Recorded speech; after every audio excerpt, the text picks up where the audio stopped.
میری مرتی ہوئی ماں نے مرنے سے پہلے میرا نکاح اپنے بھانجے سے کر دیا اور خود اس دنیا سے چلی گئی۔ باپ پہلے سے مر چکا تھا۔ میرا شوہر مجھے اور میری چھوٹی بہن کو اپنے ساتھ گھر لے گیا اور خود ملک سے باہر کام کرنے گیا۔ پیچھے مامی نے ہم دونوں بہنوں کے ساتھ ظلم کی انتہا کر دی۔ مجھ پر جھوٹے بہتان لگا کر میرے شوہر کو فون پر ورگلاتی تھی۔ ایک روز مامی ہم دونوں بہنوں کو پٹھان کو بیچ رہی تھی جب اچانک میرا شوہر آ گیا اور السلام علیکم ورحمۃ اللہ وبرکاتہ، بسم اللہ الرحمن الرحیم۔ اماں کا فیصلہ سن کر میں بے چین ہوئی تھی۔ جو خواہش میری ماں کر رہی تھی اس سب کے لیے میں تیار نہیں تھی۔ میرا دل بالکل بھی نہیں مان رہا تھا کہ اتنی اچانک اس فیصلے پر میں سر جھکا دوں۔ میں پریشان ہو گئی اور اماں کو سمجھانا چاہا کہ وہ اپنے فیصلے سے باز رہیں، مگر اماں میری کوئی بھی بات سننے کو تیار نہ تھیں۔ الٹا میرا ہاتھ تھام کر مجھ سے التجائیں کرنے لگیں کہ میں ان کی آخری خواہش سمجھ کر مان لوں۔ اماں کی باتیں میرا دل دہلا رہی تھیں۔ میں انہیں سنبھالنے لگی، ان کو سمجھایا ان کو کچھ نہیں ہوگا، وہ بالکل ٹھیک ہو جائیں گی، مگر لگتا تھا اماں سب کچھ پہلے سے طے کیے بیٹھی تھیں۔ انہیں اندازہ ہو گیا تھا کہ میں ان کی زندگی کے بس چند ہی لمحے بچے ہیں۔ میرے مسلسل انکار اور رونے پر اماں نے بے بسی سے اپنے بھتیجے بابر کی جانب دیکھا تو وہ اماں کو دلاسا دینے لگا اور کہا، آپ فکر نہ کریں پھپھو، سب ٹھیک ہو جائے گا، جیسا آپ چاہتی ہیں بالکل ویسا ہی ہوگا، آپ آرام کریں۔ میں زنیرہ کے ساتھ ڈاکٹر کے پاس چکر لگا کر آتا ہوں۔ بابر بھائی کی بات پر میں نے بے چین ہوتے ان کی جانب دیکھا۔ میں جانتی تھی وہ مجھ سے ہی بات کرنا چاہتے ہیں۔ میں نے کترا کر وہاں سے نکلنا چاہا، مگر بابر بھائی نے مجھے روک لیا اور کہنے لگے، مانتا ہوں میں تم سے عمر میں بہت بڑا ہوں اور تم مجھے بڑا بھائی سمجھتی ہو اور میرے ساتھ نکاح کرنے کے لیے تیار نہیں ہو۔ میں بھی اس صورتحال کے لیے بالکل تیار نہیں ہوں، مگر پھپھو کی خاطر خاموش ہوں اور چاہتا ہوں کہ تم بھی حالات کو سمجھو۔ دیکھو تو صحیح، پھپھو کی حالت بہت زیادہ خراب ہے۔ انہیں اپنی طبیعت سے زیادہ تم دونوں کی فکر اور پریشانی ہے۔ اگر تم اسی طرح مسلسل انکار کرتی رہی تو ان کی تکلیف بڑھ جائے گی۔ کیا تم ان کی خاطر بھی ان کے فیصلے پر سر نہیں جھکا سکتی؟ پھر جب وہ ٹھیک ہو جائیں تو بے شک اپنا فیصلہ بدل لینا، میں اعتراض نہیں کروں گا۔ ویسے بھی پھپھو ٹھیک کہتی ہیں، ان کی جو حالت ہے مجھے دن رات ان کے پاس چکر لگانے پڑتے ہیں۔ ایسے میں لوگ باتیں بنانے لگے ہیں۔ اگر پھپھو کا فیصلہ مان لیتے ہیں تو لوگوں کی زبانوں کو بھی تالا لگ جائے گا اور تم دونوں بہنوں کو بھی میں اچھے سے بنا کسی پریشانی کے سنبھال سکوں گا۔ میرے آنے سے تم دونوں کو بھی مسئلہ نہیں ہوگا۔ میں تمہارے ساتھ زور زبردستی نہیں کرنا چاہتا، بس اتنا چاہتا ہوں کہ تم اپنی ماں کی خواہش کا احترام کرو تاکہ انہیں تھوڑا سا سکون ملے۔ میں خاموش بیٹھی، سر جھکائے بابر بھائی کی بات سن رہی تھی۔ ان کی باتوں میں دم تھا۔ واقعی اماں کی حالت خراب تھی۔ اس کی وجہ سے بابر بھائی اکثر ہمارے گھر آ جاتے تھے۔ اماں میں تو ہسپتال میں تھی، گھر میں صرف ہم بہنیں ہوتی تھیں اور بھائی کا چکر رات میں بھی لگتا تھا۔ اس وجہ سے سب محلے والے باتیں بنانے لگے تھے اور بابر بھائی کی امی یعنی ہماری ممانی نے گھر آ کر خوب باتیں سنائیں اور ہم بہنوں پر الزامات لگائے کہ ہم بہنیں ان کے بیٹے کو ورغلا رہی ہیں، حالانکہ ایسا کچھ نہیں تھا۔ بابر بھائی مجھ سے بہت بڑے تھے اور ثانیہ تو مجھ سے بھی چھوٹی تھی، تو ہم کیوں ان کو ورغلاتے؟ مگر یہ دنیا اور زمانہ باتیں کرنے سے نہیں رکتا، اور بے سہارا لڑکیوں کی کردار کشی کرنا تو ویسے بھی ہمارے معاشرے کے لوگوں کا پسندیدہ کام رہا ہے۔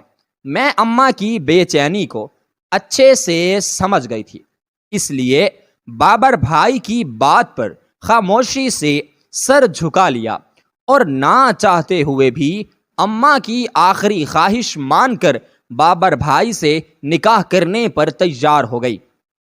میرے حامی بھرنے کی دیر تھی، اماں نے فوراً سے بابر بھائی سے کہہ کر مولوی کو بلوایا اور وہیں ہسپتال میں میرا نکاح کرا دیا۔ اب میں قانونی اور شرعی طور پر اپنے کزن کی بیوی بن چکی تھی۔ مجھے بہت عجیب لگ رہا تھا، کچھ دیر پہلے تک وہ میرے بھائی تھے اور اب وہ میرے شوہر بن چکے تھے۔ اماں جیسے ہمارے نکاح کے انتظار میں تھیں، اسی شام ان کی حالت بگڑ گئی اور وہ اس دنیا سے رخصت ہو گئیں۔ اماں کی موت سے ہم بہنیں ٹوٹ کر بکھری تھیں۔ ان کے علاوہ ہمارے پاس اس دنیا میں تھا ہی کون؟ ابا تو پہلے اس دنیا سے جا چکے تھے، ایک ماں کا سہارا تھا، وہ بھی نہیں رہا تھا۔ ہم دونوں بہنیں پاگلوں کی طرح چیخ چیخ کر رو رہی تھی۔ ثانیہ کے پاس تو میرا کندھا موجود تھا جس کے ساتھ لگ کر وہ اپنا درد بانٹ رہی تھی، مگر میرے پاس تو کوئی ایسا آسرا بھی نہیں تھا۔ میں بے بسی کی انتہاؤں پر تھی۔ میرا دل نہیں چاہ رہا تھا کہ میں اماں کو جانے دوں، مگر ان کا بے جان وجود اب ہمارے ساتھ نہیں رہ سکتا تھا۔ خاندان والوں نے بہت مشکل سے ہم بہنوں کو سنبھالا اور اماں کی میت سے دور کیا۔ تب مردوں نے آ کر ان کی میت اٹھائی اور ہمیشہ ہمیشہ کے لیے اماں ہم سے بچھڑ گئیں۔ مجھے لگ رہا تھا میری دنیا ختم ہو گئی اور اب میرے پاس جینے کا کوئی آسرا نہیں بچا۔ خوف اور دہشت سے میرا برا حال تھا، پورا وجود سوکھے پتے کی طرح لرز رہا تھا۔ رہ رہ کر ایک ہی خیال آتا تھا کہ اب ہم کیا کریں گے؟ ہم کوئی اتنی بڑی عمر کی سمجھدار لڑکیاں نہیں تھیں کہ اکیلے گھر میں آرام سے رہ لیتیں۔ میری عمر اس وقت 18 سال تھی، جبکہ مجھ سے چھوٹی ثانیہ ابھی صرف 15 برس کی تھی۔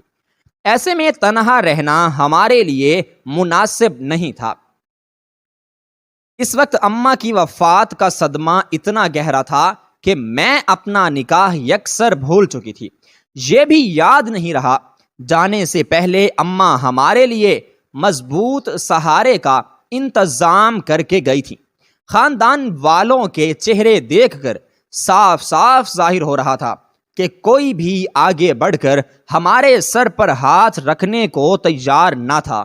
وہ تو شاید دنیا دکھاوے کے لیے بحالت مجبوری رسم نبھانے آئے بیٹھے تھے، اور اب بیٹھے ہم دردی کی آڑ میں طرح طرح کے سوالات کر کے پریشان کر رہے تھے۔ ننیال والے چاہتے تھے کہ ہم چاچا پھپھیوں میں سے کسی کے گھر چلی جائیں، اور ددیال والے سنا رہے تھے ہمیں ماموں کے گھر رہنا چاہیے، ویسے بھی ماموں کا بیٹا ہمیں سنبھال سکتا ہے۔ میں ان سب کی طنزیہ باتیں سمجھ رہی تھی، اس لیے روتی تڑپتی ثانیہ کو جیسے تیسے سنبھالا اور اسے لے کر اپنے کمرے میں چلی گئی۔ صحن میں بیٹھے ان جھوٹے دوغلے لوگوں سے مجھے وحشت ہو رہی تھی، میرا دم گھٹ رہا تھا۔ اپنی ماں کے جنازے پر میں نے اپنی ممانی کے چہرے پر واضح اطمینان اور سکون دیکھا تھا۔ یقیناً وہ دل ہی دل میں میری ماں کے مرنے پر شکر ادا کر رہی تھیں، کیونکہ اماں پچھلے 2 سال سے بیمار تھیں، اور جب سے وہ بیمار ہوئی تھیں ممانی کا اکلوتا بیٹا بابر مسلسل اماں کی ذمہ داری کر رہا تھا۔ اسے اپنی پھپھو سے بہت پیار تھا۔ باپ کی نصیحت پلو سے باندھی ہوئی تھی، جو مرتے وقت اپنے بیٹے سے کہہ گئی تھی، کبھی بھی اپنی پھپھو کو اکیلا مت چھوڑنا، وہ میری اکلوتی بہن ہے۔ اور مجھے بہت عزیز ہے۔ ماموں کے مرنے کے بعد مومانی نے بہت کوشش کی کہ اپنے بچوں کو پھپھو سے دور کر سکیں۔ بیٹیاں تو ان کے ہاتھ میں تھیں، ان کی سنتی تھیں، لہذا باپ کے مرتے ہی پھپھو سے آنکھیں پھیر لیں۔ مگر بابر ان سب سے مختلف تھا۔ وہ اپنے باپ کا پرتو تھا، رشتوں کا تقدس اور احترام انہیں خوب آتا تھا، اور اپنے باپ کے نقش قدم پر چلنا اس کو پسند تھا۔ باپ کی آخری نصیحتیں اس نے اپنے دل پر لکھ لیں، اور مومانی کی لاکھ مخالفت کے باوجود بھی کبھی اماں کو اکیلا تنہا نہیں چھوڑا۔ اماں کی بیماری میں بھی وہ مسلسل ہمارے ساتھ رہا تھا۔ ہسپتال کی بھاگ دوڑ سے لے کر گھر کا سودا سلف لانا اور ہمارے اسکول کالج کی پڑھائی میں بھی وہ ہماری پوری مدد کر رہے تھے۔ ایسا کوئی موقع نہیں آیا تھا جب ہمیں ان کی ضرورت ہو اور انہوں نے ہمارا ساتھ نہ دیا ہو۔ ان کو ہم سے دور کرنے کے لیے مومانی نے ہم بہنوں پر بدکاری کا الزام بھی لگایا کہ یہ لڑکیاں میرے بیٹے کو ورغلا رہی ہیں اور ماں کی بیماری کے نام پر اس سے خوب پیسہ لوٹ رہی ہیں۔ مومانی کی باتوں سے میرا تو دل بہت دکھتا تھا، اور میں نے چاہا تھا کہ اب ان کا بیٹا ہمارے گھر نہ آیا کرے، مگر بابر نے کسی بھی بات کی پرواہ نہیں کی تھی اور ہمیشہ ہمارا ساتھ نبھایا، اور آخری وقت میں بھی اماں کی خوشی اور اطمینان کی خاطر انہوں نے مجھ سے نکاح کیا تھا، جس سے ابھی تک مومانی نا واقف تھی۔ ان کے خیال میں ان کا بیٹا آزاد ہو چکا تھا، مگر نہیں جانتی تھیں ان کی ساری چالیں رائے گاہ گئیں، اور مرنے سے پہلے اماں نے ہمیشہ کے لیے انہیں ہمارے ساتھ جوڑ دیا تھا۔ یہی باتیں سوچتے ہوئے مجھے نکاح کا خیال آیا تو میں جو بے حد پریشان تھی کہ اب ہمارا کیا ہوگا، بابر کا خود سے جڑا رشتہ یاد آیا تو دل و دماغ میں ایک سکون سرایت کر گیا۔ خاندان کی عورتوں کی نسبت مردوں میں ابھی تھوڑا احساس باقی تھا، اس لیے اماں کی میت کو دفنانے کے بعد جب وہ لوگ گھر واپس آئے تو ہم بہنوں کو موجود نہ پا کر پریشان ہو گئے اور پوچھنے لگے کہ بچیاں کہاں گئیں۔ تو سب سے پہلے مومانی جل کر بولیں، ماں کی میت اٹھنے کی دیر تھی، بھائی دونوں نے تھکاوٹ کا بہانہ بنایا اور یہ جاوا وہ جاوا، ان کو تو اتنی شرم بھی نہیں آئی کہ گھر مہمانوں سے بھرا پڑا ہے اور کمرے میں بند ہو کر بیٹھ گئی ہیں۔ ارے ہم بھی تو ان کا غم بانٹنے آئی ہیں، مگر ناجی مہرانیوں کے نخرے ہی ختم نہیں ہوتے۔ کمرے میں بیٹھ کر ہمیں جتا دیا کہ جاؤ بھائی اپنی راہ ناپو، اب ایسی بدتمیز لڑکیوں کو میں تو نہیں لے کر جانے والی۔ مومانی کی بات پر بابر بے چین ہوتے بے اختیار ہمارے کمرے کی جانب آئے۔ ان 2 سالوں میں وہ ہمارے اتنے قریب ہو گئے تھے کہ ان کو میری اور ثانیہ کی ہر عادت کا پتہ چل گیا تھا۔ اس وقت بھی وہ جان گئے کہ ہم دونوں بہت تکلیف میں ہیں، خاندان کی عورتوں کی باتوں سے پریشان اور گھبرائی ہوئی بھی ہیں۔ ہمارے کمرے کے پاس پہنچ کر بابر نے دروازہ بجایا اور آواز دی تو میں نے جلدی سے اٹھ کر دروازہ کھول دیا۔ اس وحشت زدہ ڈراؤنی دنیا میں ایک وہی شخص تو تھا جو ہمارا سایہ بنا ہوا تھا۔ دروازہ کھولتے ہی میں بے اختیار بابر سے لپٹ گئی اور چیخ چیخ کر رونے لگی۔ جب سے اماں کی وفات ہوئی تھی ایک بار بھی کسی نے مجھے گلے سے لگا کر دلاسا نہیں دیا تھا، سب ہی جھوٹ موٹ کے آنسو بہاتے دور بیٹھی رہیں۔ بھلا غریب عورت کی موت پر کس کو رونا آتا ہے، جس کے پاس دینے کو تو کچھ تھا نہیں۔ البتہ بیٹیوں کا بوجھ چھوڑ کر سب کی نیندیں اڑا دی تھیں، اب ہر کوئی کترا رہا تھا۔ ایسا نہ ہو ان کے ساتھ ہمدردی کریں اور یہ ہمارے گلے ہی پڑ جائیں۔ بابر کے گلے لگا دیکھ کر وہاں بیٹھی سب عورتوں نے دانتوں تلے اپنی انگلیاں دبا لی اور ایک دوسرے کے کانوں میں سرگوشیاں کرنے لگیں، جبکہ مامی جان تو غصے سے بھڑک اٹھی تھیں، بے اختیار اٹھیں اور مجھے برا بھلا کہتے ہوئے بابر سے مجھے دور کرنا چاہا۔ تب بابر نے انہیں روکا اور خاصی اونچی آواز میں کہا، کسی کو بھی ان لڑکیوں کی وجہ سے پریشان ہونے کی ضرورت نہیں ہے، اور کوئی زنیرہ کے کردار پر کیچڑ نہ اچھالے، نہ یہ بد کردار ہے اور نہ ماں کی موت کا بہانہ بنا کر نہ محرم لڑکے سے چپک رہی ہے۔ زنیرہ میری بیوی ہے اور شوہر ہونے کے ناطے میرا حق بنتا ہے کہ میں اپنی بیوی کو دلاسا دوں۔ یہ بہنیں میری ذمہ داری ہیں اور اپنی ذمہ داری کو میں اچھے سے نبھاؤں گا۔ ان کا کہنا تھا کہ بھرے مجمع کو سانپ سونگھ گیا اور مومانی نے واویلا مچانا شروع کر دیا۔ انہیں تو یہ لحاظ بھی نہیں رہا کہ اس وقت فوتگی والے گھر میں موجود ہیں۔ وہ برملا مجھے اور میری بہن کو گالیاں دیے جا رہی تھی، گالم گلوچ کر رہی تھی۔ بابر کو بھی خوب برا بھلا کہا، انہیں دھمکانے لگی کہ وہ ابھی کے ابھی یہ رشتہ ختم کر دے، مگر بابر نے اپنے باپ سے وفا کرنا سیکھا تھا۔ اپنی ماں کی بات کو رد کیا اور کہا، میں نے یہ نکاح ختم کرنے کے لیے نہیں کیا تھا، آپ کو دھمکیاں دینے کی ضرورت نہیں، میں یہ نکاح ہر صورت اور اپنے دل سے نبھاؤں گا۔ ہاں، اگر زنیرہ چاہے تو وہ مجھ سے طلاق لے سکتی ہے، میں اسے نہیں روکوں گا۔ نکاح کا سن کر خاندان کی باقی خواتین ہمدردی دکھانے لگیں اور مرد حضرات نے بابر کو خوب شاباشی دی، مگر مومانی کا غم ختم ہونے میں نہیں آ رہا تھا۔ اماں کی وفات کے بعد 3 دن تو ہم اپنے گھر رہیں، پھر اس کے بعد بابر مجھے اور ثانیہ کو لے کر اپنے گھر آ گئے۔ وہ ہم بہنوں کو وہاں اکیلا نہیں چھوڑ سکتے تھے۔ ہمیں گھر آتا دیکھ کر مومانی کے ماتھے پر تیوریاں پڑ گئیں۔ کرخت لہجے میں بابر سے کہنے لگیں، تمہارے سر پر تو پہلے ہی ماں بہنوں کا بوجھ ہے اور تم نے ان مصیبتوں کو بھی اپنے گلے ڈال لیا۔ کیا ضرورت تھی نکاح کرنے کی؟ مجھ سے پوچھنا بھی گوارا نہیں کیا۔ تم نے تو اپنی ماں کے جیتے جی اپنی ماں کو پرایا کر دیا۔ ایسا کون سا جادو ٹونا کرتی ہیں یہ لڑکیاں جو تم اپنی ماں سے مشورہ کرنا بھی بھول گئے اور اب منہ اٹھائے یہاں لے آئے؟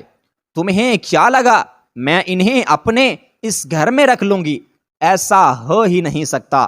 یہ میرے گھر میں کسی صورت نہیں رہ سکتی۔ میرے گھر میں ان کی کوئی جگہ نہیں ہے، اور اس منحوس کی تو صورت 1 منٹ کے لیے بھی میں دیکھنا گوارا نہیں کروں گی۔ مومانی مجھے بازو سے پکڑ کر دھکیلنے لگی۔ میں بہت ڈر گئی، لیکن بابر اس وقت بھی میرے اور ثانیہ کے سامنے ڈھال بن کر کھڑے ہو گئے اور ماں سے صاف لفظوں میں کہا، میں پہلے بھی بتا چکا ہوں اور اب ایک بار پھر سے بتا رہا ہوں، یہ فیصلہ میں نے اپنی مرضی سے کیا ہے، میری خواہش پر ہی یہ نکاح ہوا ہے۔ کسی نے مجھ پر زور زبردستی یا جادو ٹونا نہیں کیا، اور بہتر ہوگا آپ بھی اس رشتے کو قبول کر لیں۔ یہ میرا مسئلہ ہے کہ میں نے سب کا پیٹ کیسے پالنا ہے۔ میں کسی کی ضروریات زندگی میں کمی نہیں آنے دوں گا، اور اگر آپ نے ان لڑکیوں کو گھر سے نکالا تو یاد رکھیے گا میں بھی ان کے ساتھ جاؤں گا اور واپس بھی کبھی نہیں آؤں گا۔ اب یہ فیصلہ آپ لوگوں کے ہاتھ میں ہے۔ بابر کی بات سن کر مومانی جان کو تو چپ لگ گئی۔ کچھ بھی ہو جائے، انہیں اپنے اکلوتے بیٹے سے بہت پیار تھا، محبت تھی، اور وہ اسے کھو نہیں سکتی تھی۔ بیٹے کے تیور دیکھے تو مومانی نے مجبوراً پینتھرا بدلا اور کہنے لگیں، ارے ایسی بھی کوئی بڑی دشمنی نہیں ہے، بس اتنی اچانک تم نے مجھے نکاح کا بتایا تو میں برداشت نہیں کر پائی۔ میں نے تو اپنے اکلوتے بیٹے کی شادی کے بہت سارے خواب سجا رکھے تھے کہ بہت دھوم دھام سے اپنے بیٹے کے سر پر صحرا سجاؤں گی، اور تم نے اچانک سے مجھے بتایا بھی نہیں اور تم نے نکاح کر لیا۔ مجھے بتا دیتے، میں باقاعدہ رشتہ مانگ کر دھوم دھام سے تمہاری شادی کراتی۔ ممانی کی بات پر بابر بولے، ابھی بھی کچھ نہیں بگڑا، آپ میرا ولیمہ دھوم دھام سے کر لیجئے گا۔ اس وقت نکاح بہت ضروری تھا۔ پھپھو کو اپنی بیٹیوں کی بہت فکر تھی اور ان کی فکر دور کرنا میرا فرض بنتا تھا۔ آپ اپنے سارے ارمان ولیمے پر پورے کر لیجئے گا، آپ کو نہ کوئی روکے گا اور نہ ہی کوئی ٹوکے گا۔ بابر نے ثانیہ کے لیے ایک کمرہ سیٹ کروایا اور سمجھداری سے کام لیتے ہوئے مجھے اپنے کمرے میں لے گئے۔ میں اچھی خاصی بکھلا گئی تھی۔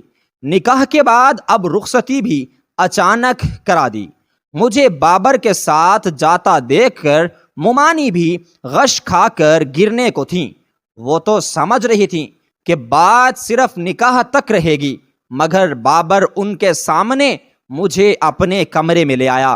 اس سے پہلے کہ میں کچھ کہتی، مجھے بابر نے کہا، وقت اور حالات کو سمجھو، اگر یہ صرف نکاح رہا تو امی پوری کوشش کریں گی تمہارا اور میرا رشتہ ختم کرنے کی، اور اس کے بعد تم بہنوں کی زندگی کو عذاب بنا دیں گی۔ اپنی چھوٹی بہن کی خاطر تمہیں اس رشتے کو قبول کرنا ہوگا۔ فکر نہیں کرو، میری طرف سے تمہیں کبھی بھی پریشانی نہیں ہوگی۔ اپنا دل دماغ اس رشتے کے لیے راضی کر لو تو بہتر ہوگا، باقی تمہاری مرضی۔ بابر کی بات پر میں خاموش ہو گئی۔ ویسے بھی اس کو کہنے کی ضرورت نہیں تھی کہ وہ میرا خیال رکھے گا۔ ان چند دنوں میں جس طرح وہ میرا اور ثانیہ کا خیال رکھ رہا تھا، وہ بات کسی سے بھی ڈھکی چھپی نہیں تھی۔ بابر کے سامنے مجھے اتنا اعتماد بخشا تھا کہ میں سانس لینے کے قابل ہوئی تھی، ورنہ اماں کی وفات کے بعد تو میرا مرنے کا دل کرتا تھا۔ اور پھر اتنا خیال رکھنے والا شخص مجھے دوبارہ کہاں ملنا تھا، جس کی وجہ سے ہمیں اکیلے پن کا عذاب نہیں جھیلنا پڑا تھا۔ میں نے اس رشتے کو قبول کر لیا۔ بابر کی سنگت میں میری زندگی اچھی گزرنے لگی۔ وہ مجھ سے بہت پیار کرتے تھے، مجھے رانی کی طرح بنا کر رکھا ہوا تھا۔ ثانیہ کو بھی سگی بہنوں کے برابر بہت پیار سے، محبت سے سنبھال رہے تھے۔ وقت گزرنے لگا۔ بابر کی تنخواہ گھر کا خرچ چلانے کے لیے بہت ہی کم پڑ گئی۔ 4 بہنیں اور ماں کا خرچہ الگ اور ہم 2 بہنوں کا خرچ الگ۔ اور پھر جب سے ہم اس گھر میں آئیں، ممانی اور ان کی بیٹیوں نے جان بوجھ کر اپنے خرچے بڑھا لیے تھے تاکہ بابر کو زچ کر سکیں۔ تب گھر کے نظام کو بہتر طریقے سے چلانے کے لیے بابر نے باہر جانے کا فیصلہ کیا۔ میں ان کے فیصلے سے متفق نہیں تھی۔ جب سے ان کے باہر جانے کا سنا تھا، میرا دل سینے میں ہی پھڑ پھڑا کر رہ گیا۔ میں ان کے بغیر رہنے کا سوچ بھی نہیں سکتی تھی۔ ممانی کے تیور ابھی تک بھی وہی کے وہی تھے۔ میں جانتی تھی بابر کے جانے کی دیر ہوگی، ان ماں بیٹیوں نے ہم دونوں بہنوں کا جینا حرام کر دینا ہے۔ مگر بابر نے مجھے سمجھایا کہ ان کے ہوتے ہم بہنوں کو کوئی کچھ نہیں کہہ سکتا، اور پھر تھوڑے وقت کی بات ہے، وہاں پر نوکری کرنے سے نہ صرف ان کی تنخواہ اچھی ہو جائے گی، بلکہ جس کمپنی میں ان کی نوکری لگی تھی وہاں پر ان کو بہت مراعات مل رہی تھی۔ انہوں نے مجھ سے وعدہ کیا، مجھ سے تہیہ کر لیا، کچھ وقت میں وہ سب کو اپنے پاس بلا لیں گے۔ بابر چاہتے تھے جب تک باہر فیملی سیٹ کرنے کا بندوبست نہیں ہو جاتا، میں یہ بات خود تک رکھوں۔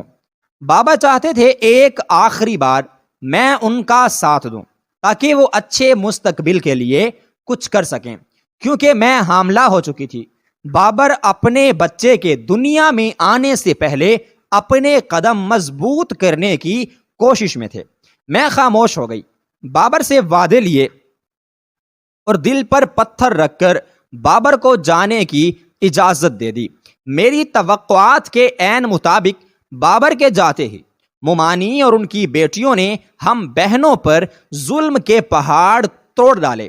بابر کے جانے کے بعد اگلے دن ممانی نے ناشتہ لیٹ بنانے کا بہانہ کر کے بانس والے ڈنڈے سے مجھے خوب مارا۔ انہوں نے ذرا بھی لحاظ نہیں کیا کہ میں اس وقت حاملہ تھی۔ وہ تو شاید یہی چاہتی تھیں میرا بچہ ضائع ہو جائے۔ پھر اس دن کے بعد سے تو ہم پر ظلم و ستم کے پہاڑ توڑے جانے لگے۔ وہ ماں بیٹیاں ہم سے سارے گھر کا کام کاج کرواتی۔ کھانے کے نام پر دن میں ہمیں ایک ہی روٹی ملتی تھی جو ہم بہنیں آدھی آدھی کر کے کھا لیتی۔ میری جو حالت تھی، اس حالت میں مجھے بہت بھوک لگتی تھی۔ میرا دل کرتا تھا کہ میں زیادہ کھانا کھاؤں، مگر ممانی کی طرف سے ایک روٹی سے اوپر ایک نوالا بھی ملنے کی اجازت نہیں تھی۔ وہ کچن کو تالا لگا کر رکھتی تھی، اور جب بابر کی کال آتی تو وہ ماں بیٹی خونخوار نظروں سے میرے سر پر سوار رہتی تاکہ میں بابر کو کچھ بتا نہ سکوں۔ رات کو مجھے اور ثانیہ کو اپنے کمرے میں سونے کی اجازت نہیں تھی۔ ممانی نے ہمیں اپنے کمرے پر فرش پر بستر لگا دیا اور ساری رات کسی نہ کسی کام میں لگا کر ہمیں جگائے رکھتی تھی۔ ممانی نے مجھ پر تو زندگی تنگ کر دی۔ وہ چاہتی تھی میں بابر سے طلاق لے کر ان کی زندگی سے بہت دور چلی جاؤں۔ یہ بات وہ بہت بار مجھے کہہ چکی تھی۔ انہوں نے مجھے لالچ دیا، اگر میں بابر سے طلاق لے لوں تو وہ مجھے اور ثانیہ کو اپنے پاس رکھ کر تعلیم بھی دلوائیں گی اور اچھے سے گھرانوں میں شادیاں بھی کر دیں گی، مگر ایسا ممکن نہیں تھا۔ میں حاملہ تھی۔ بابر سے دور ہونے کا میں تو سوچ بھی نہیں سکتی تھی۔ آج مجھے پتا چلا تھا بابر نے جلدی رخصتی کا کیوں سوچا تھا۔ وہ ممانی کی چالوں کو خوب سمجھتے تھے۔ ممانی تو ثانیہ کو بھی کالج سے ہٹانا چاہتی تھیں، مگر مجبور تھیں، کیونکہ بابر نے ڈائریکٹ کالج کی میڈم سے رابطہ رکھا ہوا تھا۔ اس وجہ سے وہ ثانیہ کو کالج سے تو نہیں نکال سکیں، البتہ کاموں کا بوجھ اتنا ڈالا کہ ثانیہ کو پڑھنے کا وقت نہیں ملتا تھا اور خوراک کی کمی سے ہم دونوں بیمار رہنے لگی تھیں، مگر ہمارا احساس کرنے والا اس دنیا میں کوئی نہیں تھا۔ ممانی نے مکمل طور پر بے بسی کی چادر اوڑھ لی۔ میں نے بہت کوشش کی کہ کسی طرح بابر تک یہ ظلم کی داستانیں پہنچا سکوں، مگر ناکام رہی۔ ممانی نے بہنوں کو بندی بنا کر رکھ دیا تھا۔ چند ماہ میں ہماری حالت ڈھانچوں سے بھی بدتر ہو گئی تھی۔ ممانی کو ہم پر ذرا بھی ترس نہیں آتا تھا۔ ایک روز تکلیف اور بھوک سے میری برداشت ختم ہوئی تو ممانی کے آگے ہاتھ جوڑتے ہوئے میں نے فریاد کی کہ وہ مجھے ڈاکٹر کے پاس لے جائیں اور کچھ کھانے کو بھی دے دیں۔ میں نے ممانی سے کہہ دیا کہ ان کو مجھ پر ترس کھانا چاہیے اور اللہ سے ڈریں۔ یہ سننے کی دیر تھی۔ ممانی نے مجھے جانوروں کی طرح مارا۔ کہنے لگیں اچھا ہے تو مر جائے اور یہ منحوس بچہ بھی مر جائے، نہ جانے تیری ضرورت ہے اور نہ مجھے اس کی۔ میں کبھی بھی تمہیں اپنی بہو کی صورت میں برداشت نہیں کروں گی۔ میں اپنے بیٹے کی چاند سی بیوی لاؤں گی جو میری ہم پلہ ہوگی، نہ کہ تم جیسی بھوک کی ننگی۔ میرا بیٹا بے وقوف ہے، اسے میں سمجھا لوں گی، مگر تم دونوں کو میں کہیں کا نہیں چھوڑوں گی۔ خواب دیکھ رہی تھی نا میرے بیٹے کی بیوی بن کر رہنے کے، اب دیکھنا میں تمہارا کیا حشر کرتی ہوں۔ ممانی کی دھمکی سے میں تو بری طرح سے سہم گئی۔ جانے اب وہ کیا کرنے والی تھیں۔ اور جو انہوں نے کیا ایسا تو کوئی جانوروں کے ساتھ بھی نہیں کرتا۔ ممانی نے ہم دونوں کو بہت مارا، اس مار سے میرے جبڑے کی ہڈی ٹوٹ گئی اور ثانیہ سر سے پاؤں تک لہو لہان ہو چکی تھی۔ اس کے بعد انہوں نے ہمارے ہاتھ پیر باندھ کر سٹور روم میں بند کر دیا اور بابر کو کال کر کے روتے ہوئے کہا، پوچھ رہے تھے نا زنیرہ کیوں چپ چپ اور اداس ہے، کمزور بھی لگتی ہے؟ ارے تم نے جو اپنے ساتھ باندھ کر اسے اس کے عاشق سے دور کیا تو یہی ہونا تھا۔ اب دیکھو دونوں کو جیسے ہی موقع ملا بھاگ کر اپنے عاشقوں کے ساتھ اپنی عزت لٹا کر میں نے اس کو بہت سمجھایا اور بچے کا واسطہ دیا تو اس نے اپنا بچہ ہی ضائع کرا دیا اور بھاگ گئی۔ تمہاری وجہ سے ہر طرف بدنامی ہو گئی۔ ممانی یہ جھوٹی کہانی میرے سامنے بابر کو سنا رہی تھی۔ یہ بات سنتے ہی بابر نے کال کاٹ دی۔ ممانی فاتحانہ انداز سے مجھے دیکھنے لگیں۔ تکلیف، ذلت اور بے بسی سے میرا برا حال تھا۔ بابر کو کھونے کا احساس جان لیوا تھا۔ ممانی ترس کھانے کو تیار نہیں تھی۔ بابر کے کان بھرنے کے بعد ممانی نے 2 دنوں کے اندر مجھے اور ثانیہ کو ایک پٹھان کے ہاتھوں بیچ دیا۔ انہوں نے ایک تیر سے 2 شکار کیے، مجھے بابر کی زندگی سے نکال پھینکا اور ہمارے ذریعے لاکھوں کا پیسہ بھی کما لیا۔ آج کی رات وہ ہمیں پٹھان کے حوالے کرنے والی تھیں۔ خوف اور دہشت سے ہمارا برا حال تھا۔ میں گڑ گڑا کر اپنے پروردگار سے مدد مانگنے لگی۔ ہم لاوارث لڑکیوں کا وہی حامی و ناصر تھا۔ اللہ تعالیٰ نے ہماری سن لی۔ جس وقت وہ پٹھان ہمیں لینے آیا تھا بابر اسی وقت گھر پہنچ گئے۔ انہیں ممانی کی باتوں پر یقین نہیں آیا تھا، اس لیے خود پاکستان آ کر اس بات کی تصدیق کرنا چاہی اور اب اپنی آنکھوں سے اپنی ماں کی درندگی اور ہمارے زخمی وجود دیکھے تو ان کی آنکھیں لہو رنگ ہو گئیں۔ بمشکل خود پر ضبط کرتے ہوئے بابر نے پٹھان کو پولیس کی دھمکی دے کر وہاں سے بھگایا۔ ہم دونوں کو فوری ہسپتال لے گئے۔ بیٹے کو اتنی اچانک سامنے دیکھ کر ممانی کی بولتی بند ہو چکی تھی۔ وہ کچھ بھی بولنے کی پوزیشن میں نہیں رہیں۔ ہمارا علاج کرانے کے بعد بابر ہمیں اپنے ساتھ بیرون ملک لے گئے۔ ممانی سے وہ مکمل طور پر بول چال بند کر چکے تھے، بس ہر مہینے خرچ بھیج دیتے تھے۔ میں اللہ کا لاکھ شکر کرتی ہوں کہ اس ذات نے بروقت بابر کو بھیج کر ہماری عزت کی حفاظت کی تھی۔ اب میری زندگی میں سکون اور خوشیاں بھر چکی تھیں۔